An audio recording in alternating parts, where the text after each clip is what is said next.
प्यारे बच्चों, मैं प्रदीप कुमार कुशवाहा राजकीय जुबली इंटर कॉलेज गोरखपुर से एक बार फिर आप सभी का इस वीडियो क्लास में स्वागत करता हूं। बच्चों, आज हम लोग कक्षा 11वीं के वित्तीय लेखांकन नामक विषय, जिसको हम फाइनेंशियल अकाउंटिंग भी कहते हैं, के ह्रास, प्रावधान और संचय नामक पाठ के प्रथम खंड ह्रास का अध्ययन करने वाले हैं। किस खंड का? ह्रास का अध्ययन करने वाले हैं, जिसको हम इंग्लिश में डिप्रिसिएशन भी कहते हैं। बच्चों, यह पाठ दो भागों में विभाजित है, जिसके प्रथम भाग का आज हम अध्ययन करेंगे और यह जानेंगे कि जो ह्रास है, जिसे इंग्लिश में डिप्रिसिएशन कहा जाता है, इसका क्या अर्थ है, इसके कौन कौन से कारण हैं, किस कारण से ह्रास लगाया जाता है और इस ह्रास को लगाने की या इस डिप्रिसिएशन को लगाने की आवश्यकता हमें क्यों पड़ती है। साथ ही साथ हम इस भाग में ह्रास के तत्वों के बारे में जानेंगे कि ह्रास लगाने के लिए या डिप्रिसिएशन हमें लगाने के लिए किन किन तत्वों की जरूरत पड़ती है और ह्रास की जो विधियां हैं, इनके बारे में भी हम इस पाठ में अध्ययन करेंगे।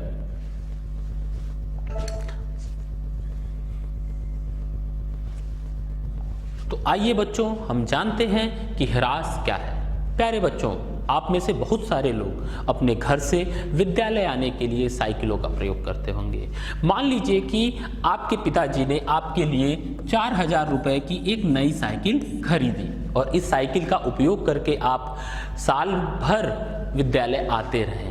साल भर के बाद अब आपको इस साइकिल की ज़रूरत नहीं है, क्योंकि आपका एडमिशन अब कॉलेज में हो गया है। तो यदि इस साइकिल को साल भर के बाद बेचा जाए या उसके मूल्य को जानने का प्रयास किया जाए, तो क्या उसका मूल्य हमें 4000 रुपये फिर से प्राप्त होगा? नहीं होगा। क्यों नहीं होगा बच्चों? क्योंकि इसका हमने साल भर उपयोग किया है, तो इसकी वजह से इसके मूल्य में कुछ कमी आ जाती है और यह जो कमी होती है मूल्य में, अर्थात अब उसका मूल्य हो सकता है 3000 रुपये हो या हो सकता है कि 2000 रुपये हो, तो उसके मूल्य में जो कमी आई, यही कमी ही ह्रास या डिप्रिसिएशन कहलाती है और इसी चीज को हमें उद्योगों के अंतर्गत पढ़ना है। तो आइए सबसे पहले जानते हैं कि ह्रास का क्या अर्थ होता है।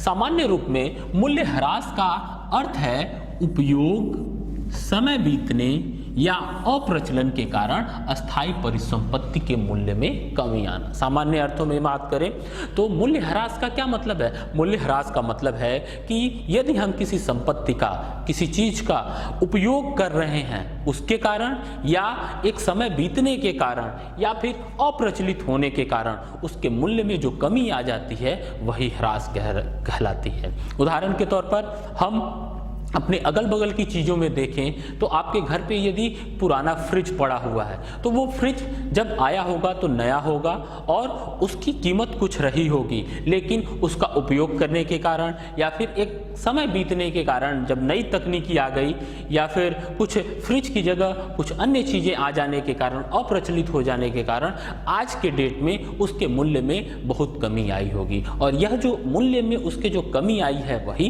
ह्रास कहलाता है। लेखांकन के दृष्टिकोण से हम देखें तो जो ह्रास होता है वह अस्थायी परिसंपत्ति की लागत का वह भाग है जो उपयोग एवं या समय बीतने के कारण समाप्त हो चुका है। अतः ह्रास बीती हुई वह लागत या व्यय है जो किसी दिए गए लेखांकन वर्ष के आगम में से घटाई गई है।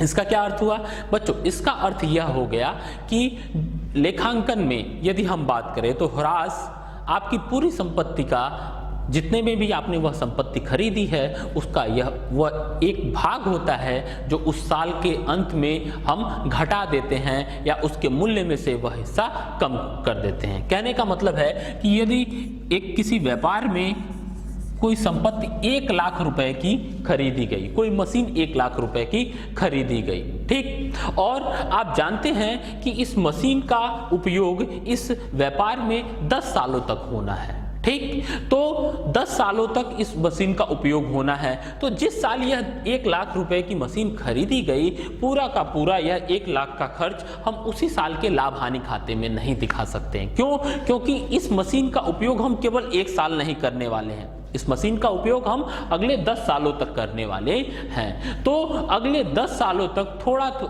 थोड़ी मात्रा में हम इस मशीन के मूल्य को लाभ हानि खाते में प्रदर्शित करेंगे, जिससे कि हमारा लाभ या हानि प्रभावित न हो, अर्थात कि वह एक खर्चा पूरा किसी एक वर्ष में न दिखा करके हम उसके जितने सालों में उस मशीन का उपयोग करेंगे उतने सालों में थोड़े थोड़े कर करके दिखाएंगे। तो वह जो मात्रा है वही मात्रा ह्रास कहलाती है, और इसी ह्रास की मात्रा को ही हम प्रत्येक वर्ष उससे कम करते जाते हैं।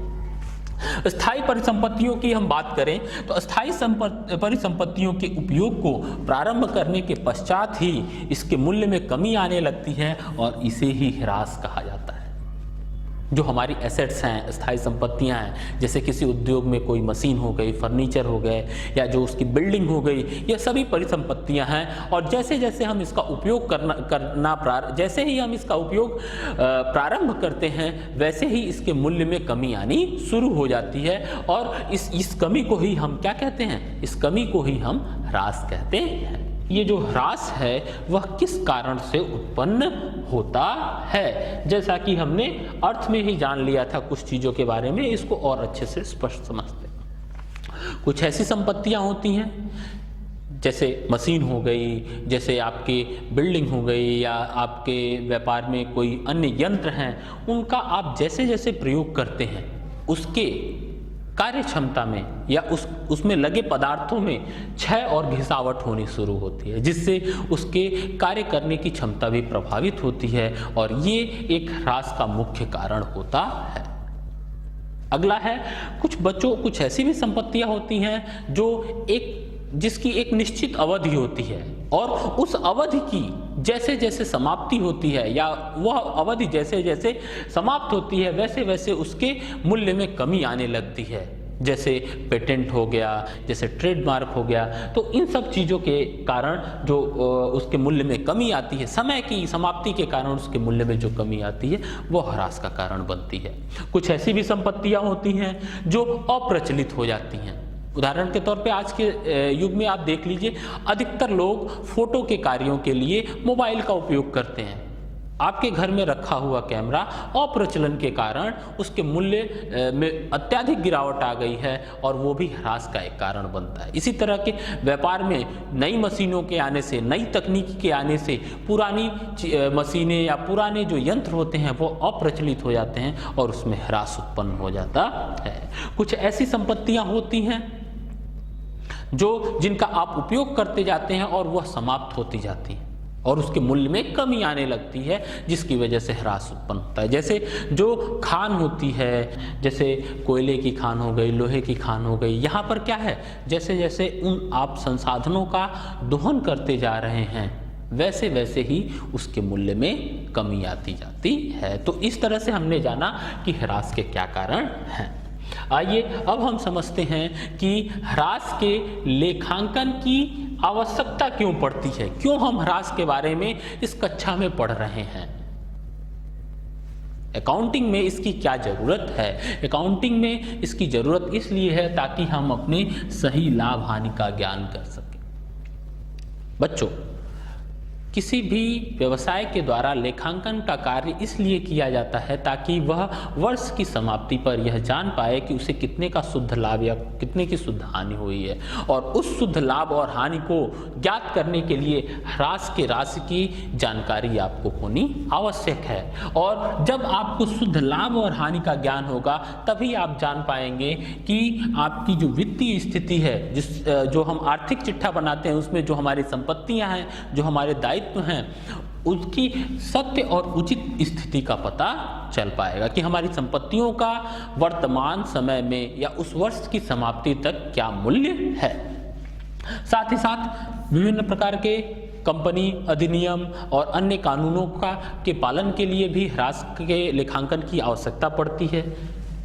कर की उचित गणना करने के लिए, जो हम कर सरकार को देते हैं उसकी सही गणना करने के लिए भी इन मशीनों का, इन संपत्तियों पर ह्रास लगाना आवश्यक होता है। साथ ही साथ यदि हम किसी वस्तु का उत्पादन कर रहे हैं तो उस वस्तु के उत्पादन के लागत की सही गणना करने के लिए भी ह्रास लगाने की या ह्रास के लेखांकन की आवश्यकता पड़ती है।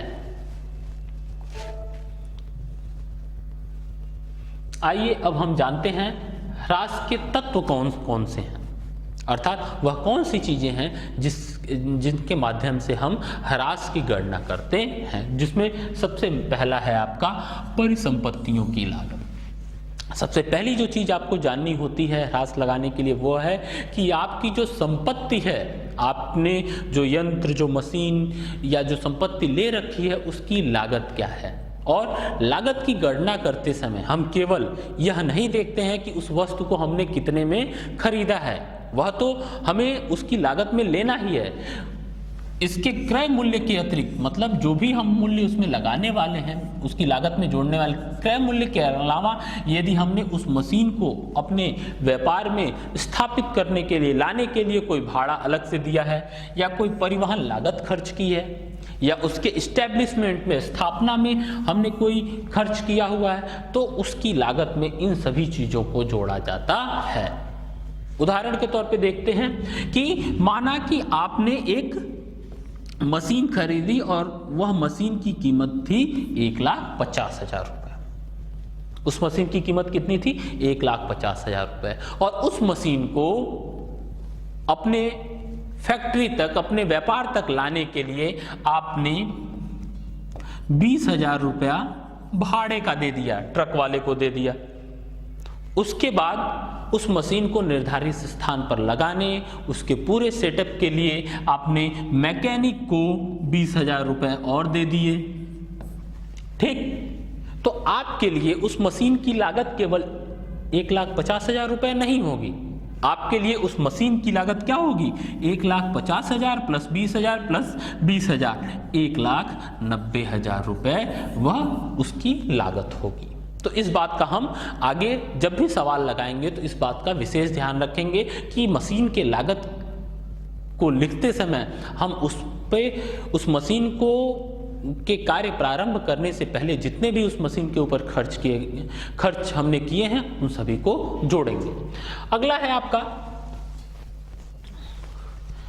अनुमानित अवशिष्ट मूल्य। यह क्या होता है?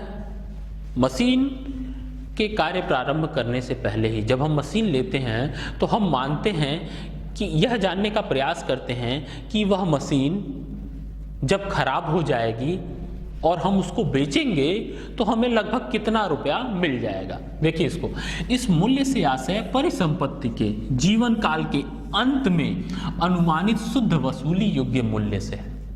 मतलब उदाहरण वहीं पे आइए, 4,000 रुपए की आपने साइकिल ली थी, अब जब आपका काम खत्म हो गया तो उस साइकिल को यदि आप 5 साल के बाद बेचते हैं तो आपको कितना रुपया मिलेगा, वही अनुमानित अवशिष्ट मूल्य है। मान लीजिए कि उस साइकिल को आप बेचते हैं तो आपको अंदाजा लगता है कि 1,000 रुपये तो मिल ही जाएगा, तो वह 1,000 रुपये क्या हो गए? अनुमानित अवशिष्ट मूल्य हो गया।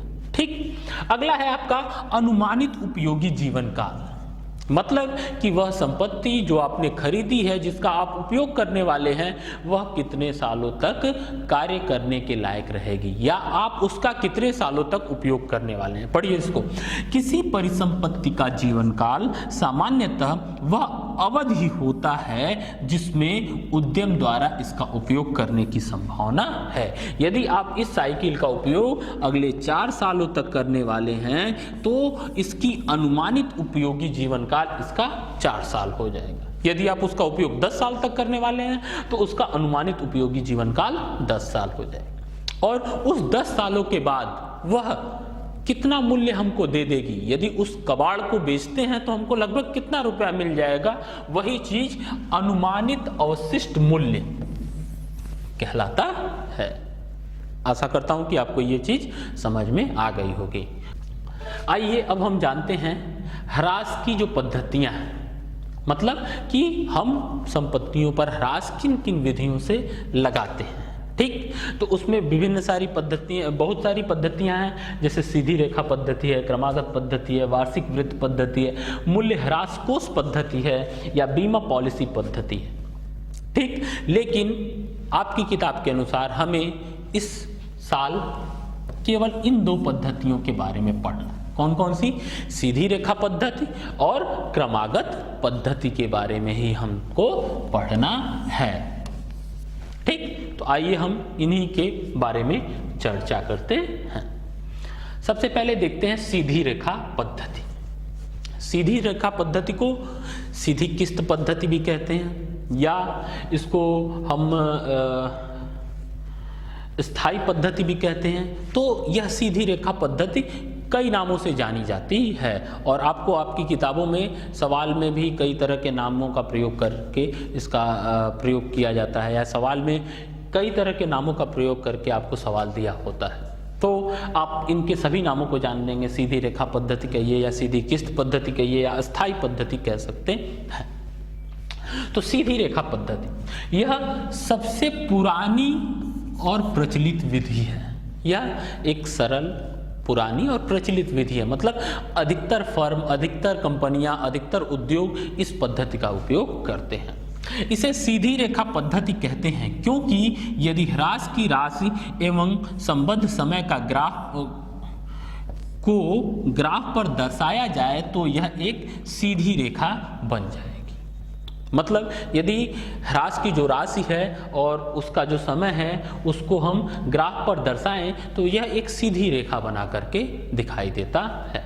इसे अस्थायी पद्धति भी कहते हैं क्योंकि परिसंपत्तियों के उपयोगी जीवन काल में प्रतिवर्ष ह्रास की जो राशि है वह समान रहती है। मतलब कि ह्रास की जो हम राशि लगाते हैं वह हमेशा समान रहती है। कहने का सीधा सा मतलब है कि जब हम संपत्ति को लाते हैं तो उसी समय ह्रास के मूल्य की गणना की जाती है, और वह जो ह्रास की राशि है वह हर साल समान रहती है और उसे वैसे ही दिखाया जाता है।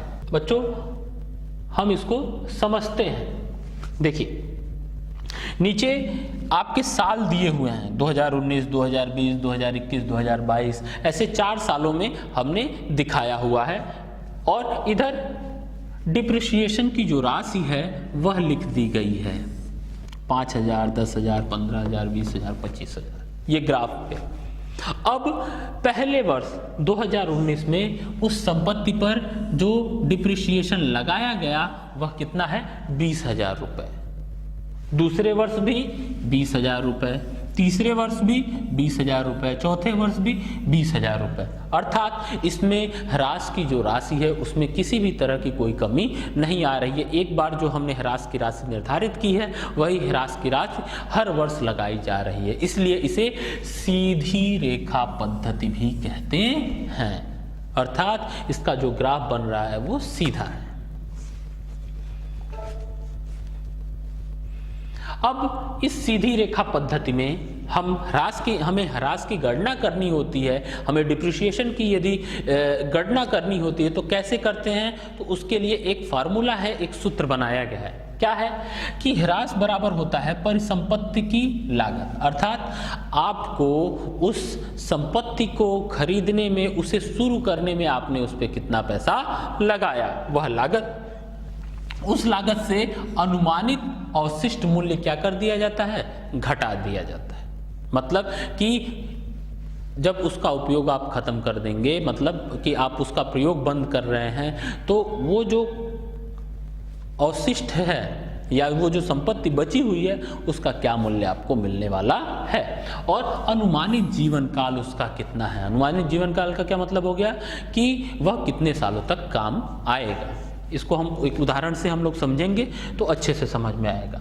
यदि कभी कभी प्रश्नों में ह्रास के दर की गणना करने के बारे में भी कहता है, तो ऐसी स्थिति में आपकी वार्षिक जो ह्रास राशि है, मतलब हर वर्ष जो आप ह्रास लगा रहे हैं उसमें परिसंपत्ति की लागत का भाग दे करके 100 से गुणा करके आप ह्रास के दर की भी गणना कर सकते हैं। आइए इन फार्मूले का हम उपयोग एक उदाहरण के माध्यम से करते हैं और इस सीधी रेखा पद्धति को समझने का प्रयास करते हैं। परिसंपत्ति की मूल लागत 2,50,000 है तथा उपयोगी जीवन काल 10 वर्ष है।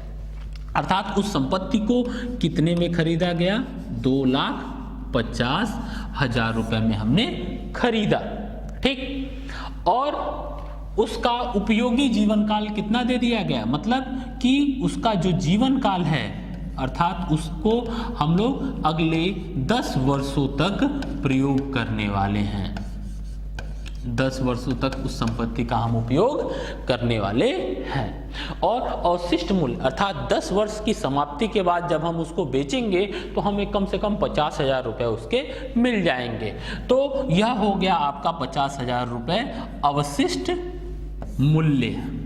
ठीक, तो प्रति वर्ष लगाई जाने वाले ह्रास की राशि की गणना कीजिए। तो बच्चों अभी हम लोगों ने देखा और जाना कि सीधी रेखा पद्धति में जब हम ह्रास लगाते हैं तो उसके लिए जो फार्मूला हम लोगों ने पढ़ा वह था संपत्ति की लागत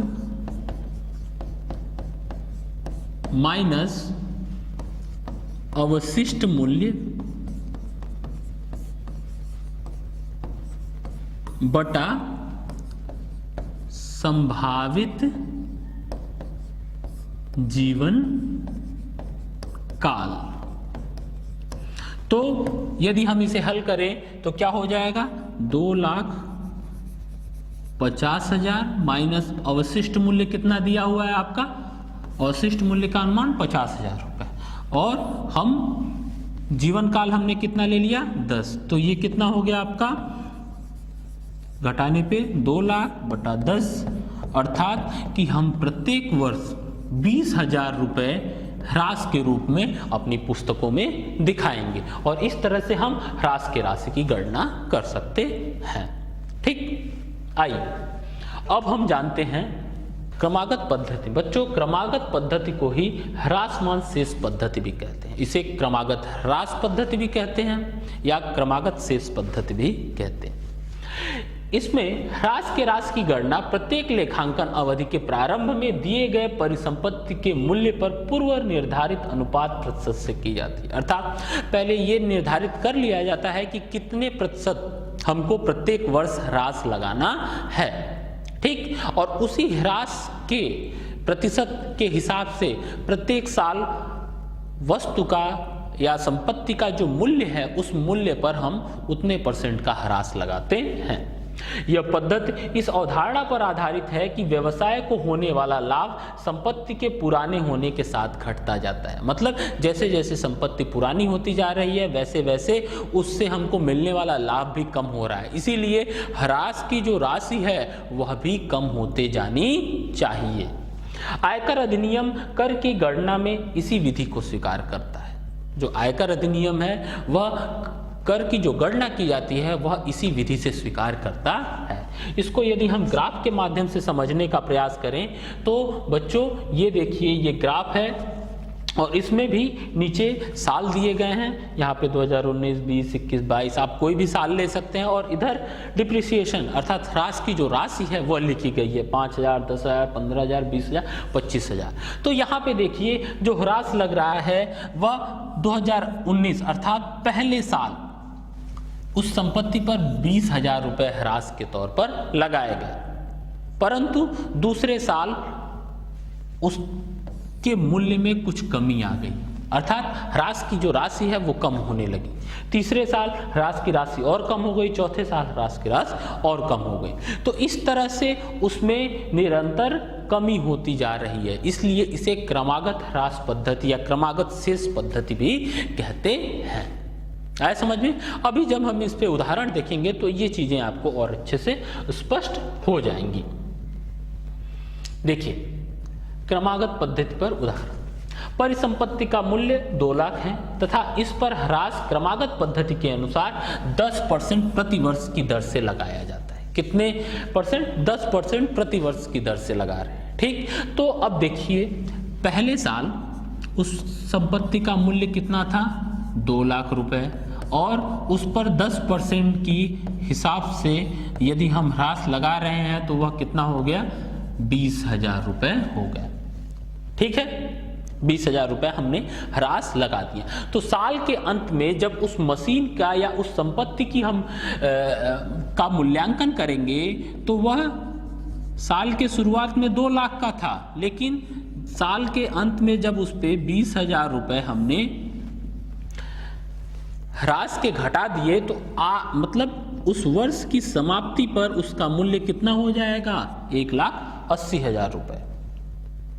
ठीक, वह अगले 1 साल तक उसका मूल्य क्या रहेगा? 1,80,000। तो अब जब दूसरे वर्ष में हम ह्रास की राशि की गणना करेंगे तो उसकी लागत पर न कर करके वर्तमान मूल्य पर फिर से 10% लगाएंगे, अर्थात 1,80,000 रुपये पे हम 10% लगाएंगे तो कितना हो जाएगा? अब ह्रास का जो मूल्य है वह 18,000 रुपये हो गया। मतलब कि इसमें हम अब 18,000 रुपये कम कर देंगे। तो अब तीसरे वर्ष के शुरुआत में या दूसरे वर्ष की समाप्ति पर इसका मूल्य कितना हो जाएगा? 1,62,000 रुपये हो जाएगा। और तीसरे वर्ष जब हम इस पर ह्रास के राशि की गणना करेंगे तो कितने पे हम गणना करेंगे? 1,62,000 रुपये पर करेंगे और इस वर्ष ह्रास कितना हो जाएगा? 16,200। इस तरह से मूल्य हमेशा कम होता जाएगा। इसीलिए इसको क्रमागत ह्रास पद्धति कहते हैं या क्रमागत शेष पद्धति भी कहते हैं। तो इस तरह से हम इसकी गणना करते हैं।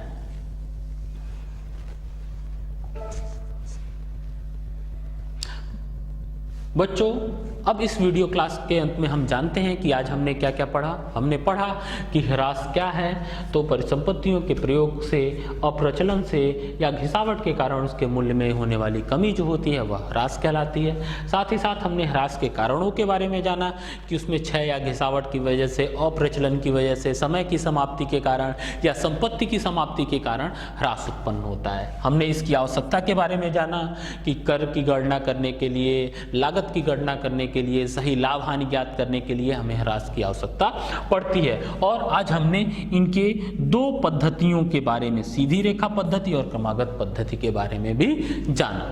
ठीक बच्चों, हम लोग अगले अंक में जानेंगे कि ह्रास का लेखांकन कैसे करते हैं, उन्हें खातों में कैसे हम दिखाते हैं और उस पर आधारित विभिन्न प्रकार के प्रश्नों को हल करने का प्रयास करेंगे। बच्चों, यहाँ पर आपके लिए 2 गृह कार्य दिए हुए हैं जिसे आशा करता हूँ कि आप लोग लगाएंगे और इस पाठ को और अच्छे से समझने का प्रयास करेंगे।